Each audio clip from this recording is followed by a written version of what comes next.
Why are we here? Why are we here? It's the deep and perennial question. In the wisdom heart tradition of Kriya Yoga, the esoteric stream of awakening and transformation, the answer is that we've entered into this sector of time and space, that we've entered into the memory tracks of the cosmic dreamer, the divine dreamer, to learn the method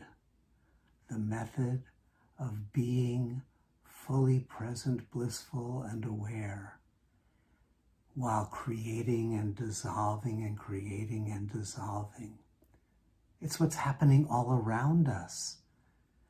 Life is growing, falling apart, and being reborn. And we as spiritual beings have come into this dream to learn the method of the cosmic dreamer. And so life is a classroom. It's not, as many traditions suggest, implicitly or explicitly, it's not a courtroom. We're not being judged. We're being cultivated, taught, and invited to awaken. We've come in requesting the cosmic dreamer to teach us that graceful method, that graceful way of being in the balance of self-conscious awareness while endlessly creating and evolving. So life is here, knock, knock, knocking on the door of your awareness, of my awareness, to support the learning that we have come to receive. We have come to learn how to realize and embody and awaken to the radiance and the creative and the generative nature of our being. So it's a classroom. But it's easy to reflect and go, if this is a classroom, if it's all about learning, why am I experiencing so much struggle? Why so much frustration? Whence all of these obstacles? And when does the fulfillment part of the program kick in? And it's really all a matter of how we remember that primary purpose, why we've chosen this particular path. Why are we here? To awaken, yes.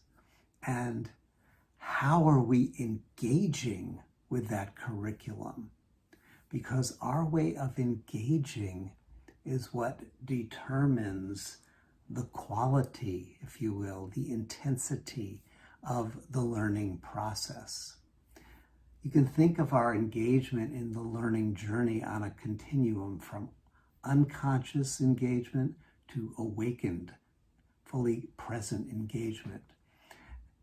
The further we move towards the unconscious end of that continuum, the more the learning will be delivered through hard knocks. It's the school of hard knocks. It's a way of learning, the knock, knock, knock way of learning. Life will knock on the door of your consciousness, on the door of my consciousness, because that's what we want. We want it to open the door. Life will knock in whatever way we are able to notice, in whatever way we are able to notice and respond. Life knocks in the subtlest, gentlest, most graceful way. And if we are able to respond to that graceful knock, it's a blissful opening. Life is calibrating the message, in other words, to our own capacity, our own sensitivity, to to respond to the knock. If our minds and hearts are fragmented, entangled in emotionality, deeply embedded in conditioned ideas of right and wrong, of love and awakening, the knocking has to be more intense to penetrate the veils of that conditioning. On our side, the work is to release, to let go, to disentangle, to dissolve, to take off the coverings that obscure our capacity to gently, heartfully, effortlessly, blissfully respond to the gentle knocking. That is what spiritual practice is for. It's not to get life to respond. Life is already fully engaged in supporting our awakening. It's to remove the veils of obscuration, to let go of fixed identities, to let go of outmoded patterns, to let go of emotional programs, and to more and more, in an undefended way, respond to the knock. Because life is gently there, knocking at all times. So let us recommit to our spiritual practice, to recommit to that unburdening practice, that releasing practice, and open ourselves to our deepest dream of awakening.